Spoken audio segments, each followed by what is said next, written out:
Andrikshararijavasantu pantha yevi sakhayo yanti no varenyam samaryama sambhaguno niniyat samjasapatyam swayamastu deva.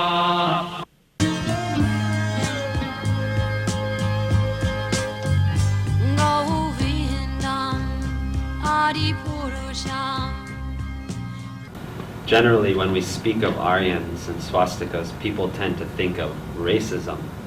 But the fact is, Aryans are made and they are not born. My friend here, Kanan Bal, has from Vedic sources the true meaning of the word Aryas. Yes, make the world Aryan. It's a very good saying. Okay, well, where did that name Aryan come from? Well, a lot of people with Nazi signs and flags, and that's what we expect. And in the United States, we have a lot of fanatic followers of such. Well, I don't mean to get down on you guys, but we want to know where that word comes from. Well, the Rig Veda, which is, where is it from, actually? Well, actually, the Rig Veda is the oldest documented scripture. Oldest documented scripture in the world, even according to the modern scholars. Mm. And the Rig Veda clearly tells us what Arya means, and the white Aryan resistance has it all wrong. It's not a race. The word Aryan cannot be found in any other scripture. Therefore, it originates in the Vedic literature, which comes from India, of course. Just a few verses from that Rig Veda describing the meaning of the word Aryan. Uttama Varna, the best of qualities. This means an Aryan is someone who has noble qualities. You can recognize pretty much the sanctity, the holiness of all living beings, God, and of course the planet Earth, the universe, and everything else. An Aryan is someone who practices what is learned. That's the Rig Veda 125.2 there, okay? And that means he practices the way of life. Actually, he doesn't just know these principles, but he actually takes them into heart, and his everyday way of life is he lives them. Okay, so he performs yajna. What is a yajna? It's a sacrifice. So the sacrifices are meant. Every day we have to do some kind of sacrifice to live, to eat, to breathe. But the true sacrifices are the ones that put us in harmony with the universe, with God and everything. So an Aryan performed these every day, and he made sure that he was in harmony with his surroundings, with his environment. You know, and so Aryans are ones who perform Vedic rites. This is 633.3. So an Aryan is one who actually, you know, this is his lifestyle. So an Aryan means a noble, a performer of Vedic rites, a person who recognizes God and all living beings, a person who tries to respect God and all living beings, and the planet Earth, the resources, so on, so on, so on. This is what an Aryan means.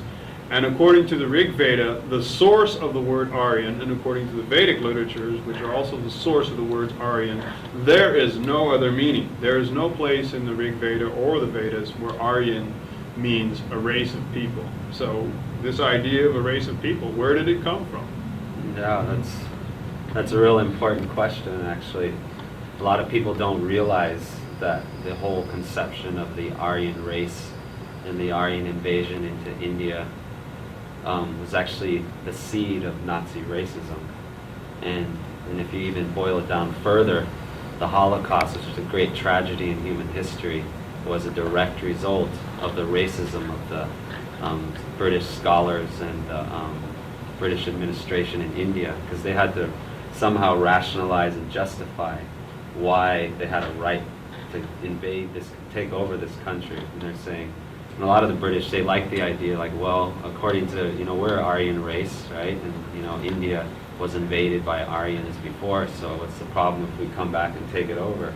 It's our right. And that's what they're trying to say. You know, so.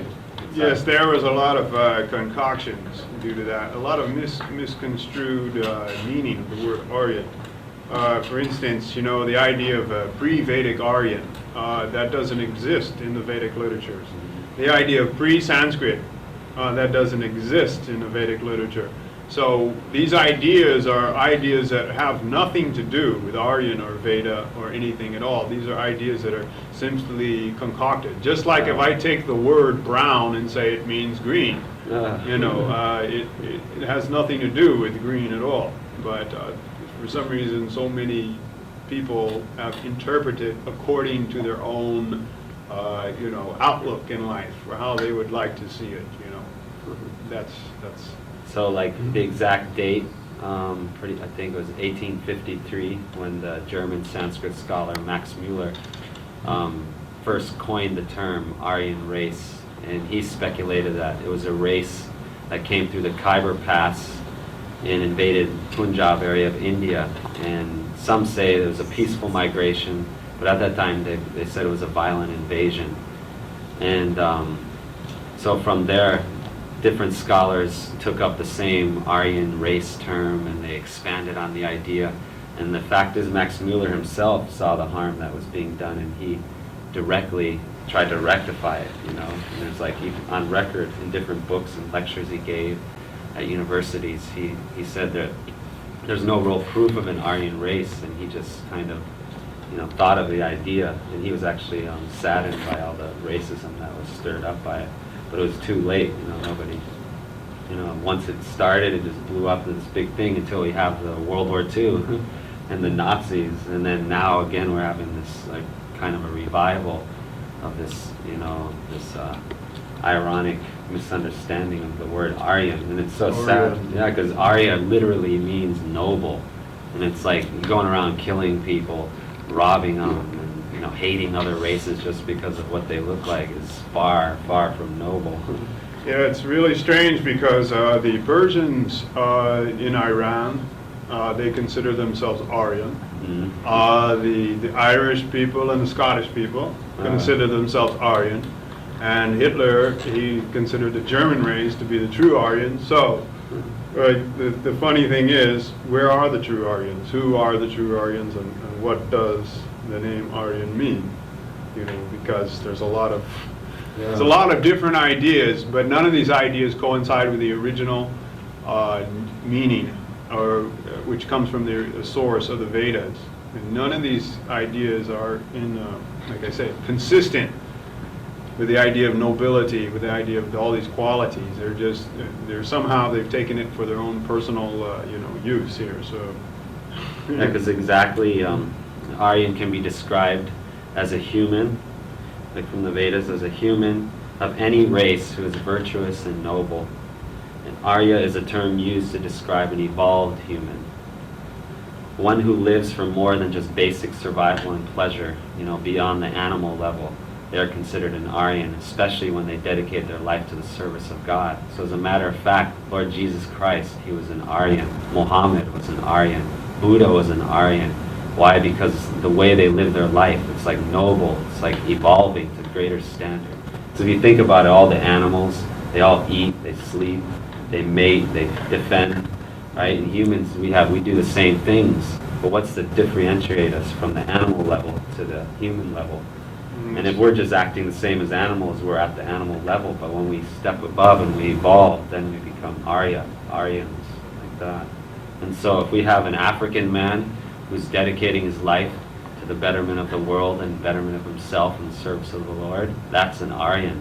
We have a Jewish man working for the Lord, he's an Aryan. A German man for the Lord, an Aryan. So it's important that this misconception be cleared up, because it's done a lot of damage.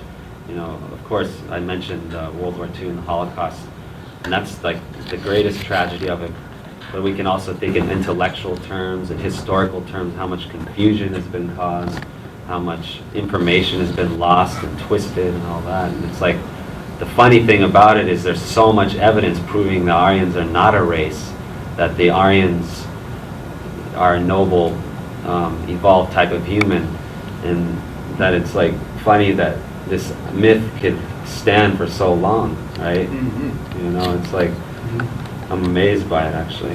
Yeah, it is quite amazing. I think so myself. I mean, one of the funny things I've noted is that probably some of the best Aryan philosophy, which has been studied by great people like Oppenheimer, Einstein. I was going to say Eisenhower, but Einstein, so many other people, which I don't know. So it's the Bhagavad Gita. It's a very famous book in India. And Song of God. It's called the Song of God. By Lord Krishna. And it's by Lord Krishna, and it was spoken by Lord Krishna, who specifically mentions there that Arjuna, you should not act, un-Aryan, not like an Aryan. You should be like an Aryan, noble, strong, steadfast, determined to do the right, virtuous thing. He didn't anywhere mention that you should be blonde-haired, blue-eyed. And specifically that Lord Krishna and Arjuna himself were considered to be swarthy or very dark complected. And then on top of it, Lord Balaram, Krishna's brother, was very white complexion. He was considered Lord of the Aryans. Arjuna was an Aryan, and he was dark complexion. So there goes the whole race theory. So that means even Michael Jackson could be an Aryan. That's right. But and what's interesting, in 1951, there was a pamphlet put out by the United Nations by Professor Juan Cornas from the School of Anthropology in Mexico, and he explodes the whole Aryan race myth. I just went through a college course in history, and they're still teaching that myth as a valid historical happening. And even when their own, their own scholars have disproved it, and it's like the reason is because it fits into their thing. It fits into naming Vedic society Brahmanism, this exclusive type of mind control, as if a bunch of Brahmins got together and decided one night to figure out the system to control millions of people's lives. And then the next morning they told everybody, well, here's the new system. And they all just said, oh, okay, and did it, right? Well, that's a lot of times how it goes. I mean, they're trying to still prove that tobacco is good for you. If you smoke enough, at least 2 packs a day, I'm sure you'll get a lot healthier. At least you'll be ready to live in a place like LA or Mexico City. You can evolve. You can evolve, right? Smog breather. Right. The old saying, mutate now, avoid the post-nuclear rush. Yeah. Good idea. So I wanted to bring up some points, because their theory is the Aryans migrated from Central Asia. And I'd like to bring up some very valid points which disprove their theory. First of all, one of the most ancient Sanskrit words for horse is Saindava. What does Saindava mean? It means the product of the Sindhu region. And so why would a bunch of tribals from Central Asia, who supposedly invaded India, invaded the Sindhu region with a bunch of horses, name their horses as the product of the Sindhu region? It doesn't make sense. In other words, there's absolutely no proof that the Aryans came from the Central Asian region or other parts unknown, but there is a whole universe of proof that the Aryans came out of India and did cultivate India and a large part of the planet Earth. Yeah, and one of the best proofs we have is again from the Rig Veda and the other Vedas, of course, constantly referring to the Saraswati River basin as being the origin of mankind, all races, not just the Indian race. And what is that? Speak louder. The Saraswati is mentioned in the Rig Veda. Yeah, right? Rig Veda. It's the most mentioned river in the Rig Veda, and that's another proof that the so-called Aryan tribal race couldn't have migrated from somewhere else. Because why would they profusely praise again and again a river that was extinct before they got to India? And why would they go to India and write all these poems and epic stories about some river that doesn't even exist anymore? You know what I mean? And it's like, it's just crazy. And then, what was another thing? And if the Aryans are from Central Asia, I want to know, why did they divide the seasons into 3, which is more matches India like a tropical zone, instead of 4, which would match like a colder zone like Central Asia? And then why did they have many references to stars in the southern regions? And it's not possible to know about stars in the southern region if you're up in the northern area, so. Well, I think the strangest thing about the Aryan philosophy is that basically there's no reference to Aryans coming from anywhere or invading, or there's no reference to them being a race in any of the scriptures that mention the word Aryan. There's absolutely no reference that Aryan is a race. It completely states through and through, thoroughly, again and again, and being the only scriptures, and being the only evidence, and being the only place that you find the word and the meaning of the word Aryans. Never, ever once does it, say that Arya is a race. I know why it never says it, because these guys must have known in the future, right, that this would come up, so they had to erase it and make a cover story. That must be. Yes, it's obviously it. That's obviously, but there's a lot of things that they like to hide from us, so I'm just saying these stories get twisted. I mean, we're still dealing with a lot of, like, for instance, beef is good for you one, that's a good one. Yeah, right. You'll never have problems with eating that stuff, I'm sure. Even though they got like 6,000 school children in Japan over the past month, like deathly sick, and they're like trying to deny the link there, but they say it's that due to that one guy who's the big guru over there. Yeah, that cult guy. The cult guy. Yeah, he did it. He stuck all that stuff in the beef, and he made an experience that. Okay, and then we mentioned how the Saraswati River, let me read something here. The Saraswati River is mentioned profusely in the Vedas, but the Saraswati River has been dry for at least 3,000 to 4,000 years. So my question is, why would Aryan illiterate bards from Central Asia sing profuse poetry about a vanished river in northwest India 1,000 years later? It doesn't make any sense. Well, neither does MTV. Sometimes. Why is this? Because the Aryans were actually highly evolved natives to the Saraswati River basin, and they did not migrate or invade the region. And in fact, the Vedas are full of descriptions of the subcontinent of India, right? And if they're from somewhere else, why didn't they describe Central Asia, this frozen plateau? And then another evidence against it is there's a lot of geological evidence showing that the Central Asian plateau they say they came from was underwater pretty recently, not in our time understanding, but geologically recently. Right? So there wasn't enough time for a race that supposedly migrated around the planet to evolve. There was other places for races to evolve much longer and stronger races. So there's full of holes. Well, one thing I'm just curious about is the idea of the Nazi Party in Germany. Hitler seemed to have a lot of information about the Arya Samaj from the India, the Brahmins, and I've heard that he was or members of his party even wrote to certain Brahmins, and they wanted to get their teaching. They wanted them to teach the Germans how to become Aryans. Is that true? Yeah, actually, at the library the other day, I came across a book by Swami Ban Maharaj. He's a godbrother of Srila A.C. Bhaktivedanta Swami Prabhupada. And it was a collection of his lectures that he gave in Germany and England in the 1930s. And right in there, it's mostly philosophy, but in the introduction, he says how he was invited by Dr. Goebbels to come, like you're saying, to try and teach the Germans how to be true Aryans. And of course, he tried to teach them the real thing. And there is also evidence that there were a lot of Germans at the time who were understanding that Aryan is an evolved human and wasn't on race. And they even started later on, they actually had some legislation to that effect. But the problem is when you have such deep-rooted, what's the prejudice. word? Yeah, prejudiceness and political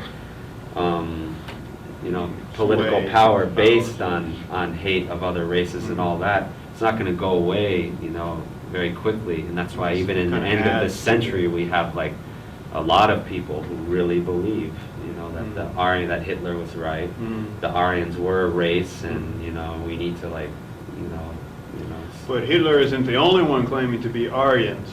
There's the British, a lot of the British Anglo-Saxons claim, where are the pure Aryans, the Scottish, they're so Aryan that they can't even, live with themselves, they're so Aryan.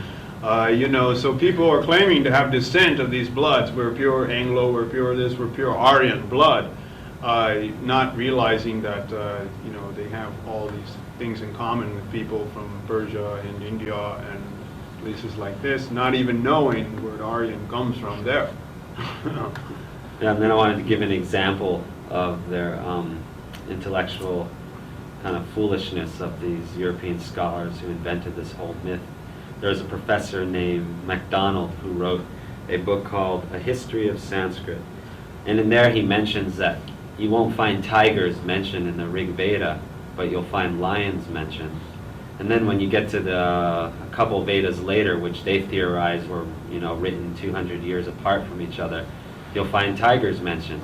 So he deduced from that evidence, that's proof right there that these were part of the Aryans, and when they got to the Punjab area, there were lions, so they mentioned them, and they didn't mention tigers till they got to Bengal, like 800 years later, and that's why they mentioned tigers. But the problem is they don't mention salt in the Rig Veda either. So I guess we're supposed to believe these guys didn't eat salt. No, they didn't have salt. They didn't. I noticed they didn't mention certain felines and breeds of dogs in the Bible. And someone was telling me that, well, they didn't mention all these things in the Bible. And I'm just thinking, well, they didn't mention cats in the Bible. Does that mean that cats didn't exist, or they still don't exist? It doesn't, but obviously they exist. And there's a lot of things that do exist, and, people are just explaining it according to their own, understanding. Emotional belief system. Good. Anyway, are we going to go to a show? We have anything that we're going to be doing in particular, or is it like, is this the end? So today we're going to show a movie about, what should we show? Oh, I don't know. Anything that comes on next, well, you can pretty much... It will be Vedic, and you'll like it. And, we're trying to get some shows without English subtitles that are directly in English, but you might be watching Vrndavan, land of Krishna, or you might be watching Krishna and Sudama, which is a beautiful story about how God is so kind and wonderful. He's not this fearful father shooting thunderbolts at everybody. It's like someone who, like, when Krishna's friend came in to see him, he was a very poor Brahmin, and Krishna was like he was like a prince, a great prince living a royal life. His friend came in, Krishna jumps off his throne, runs to him, embraces him, sits his poor Brahmin friend on the throne himself, and personally washes the feet of his Brahmin friend, just to show us, love. This is a Vedic concept of the personality of Godhead, that God is actually very down to earth, very loving, very kind. Of course, God would be the most kind, the most loving, because his qualities would exist in God unlimitedly. So hopefully, by understanding these things, we can understand what it really means to be an Aryan, and what this whole idea and concepts come from. They're not coming from hate, they're not coming from prejudice, and they're definitely not coming from ignorance, but they have been prejudiced against. And that's why we're here, because we want to set this whole thing straight. So we request you, be Aryans, be true. Aryan Vishwa. Oh yeah, one important point we forgot. One of the Veda's most ancient sayings is Krunvanto Vishvamaryam, which means let us make the whole world Aryan. Thank you. Aloha. Can we do that one again? Let's time it. Okay, let's do it together. Okay, one of the ancient Vedic sayings is Krunvanto Vishvamaryam, which means let us make the whole world Aryan. Thank you. Flowers.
Ram हरे। रघुनंदन राघव राम हरे, सिया राम हरे, सिया राम हरे। रघुनंदन राघव राम हरे, सिया राम हरे, सिया राम हरे। रघुनंदन राघव राम हरे, सिया राम हरे, सिया राम हरे।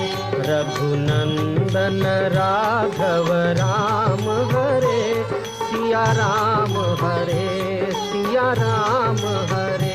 रघुनंदन राघव राम हरे, सिया राम हरे, सिया राम हरे। रघुनंदन राघव राम हरे, सिया राम हरे, सिया राम हरे। रघुनंदन राघव राम हरे, सिया राम हरे, सिया राम हरे। रघुनंदन राघव राम हरे, सिया राम हरे, सिया राम हरे। रघुनंदन राघव राम हरे, सिया राम हरे, सिया राम हरे। रघुनंदन राघव राम हरे, सिया राम हरे, सिया राम हरे।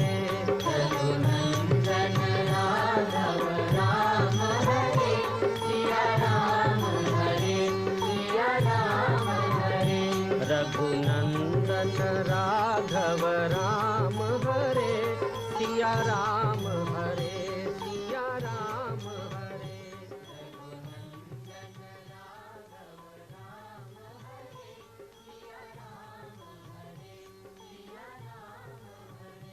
रघुनंदन राघव राम हरे। तुमात सहायक स्वामी सखा, तुम ही सबके रखवारे हो। जिसका कोई आधार नहीं, उसके तुम एक सहारे हो। तुमात सहायक स्वामी सखा, तुम ही सबके रखवारे हो।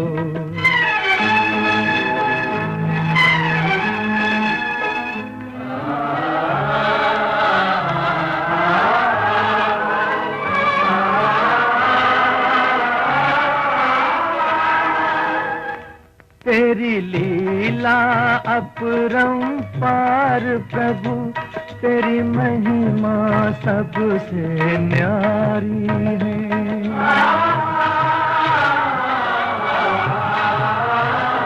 जब जब धरती पर पाप बढ़ा, तूने ही विपदा टारी है। इस जीवन के अंधियारे में बस एक तुम ही उजियारे हो।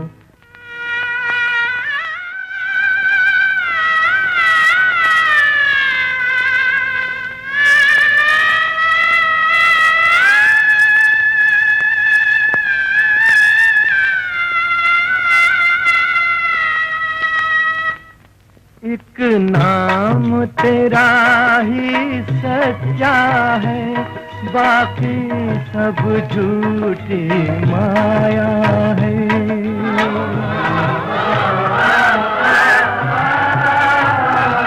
जो अपना सब कुछ छोड़ चला, उसने ही तुमको पाया है।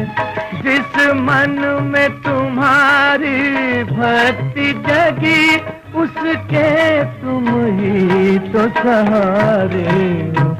पितुमात सहायक स्वामी सखा, तुम ही सबके रखवारे हो। जिसका कोई आधार नहीं, उसके तुम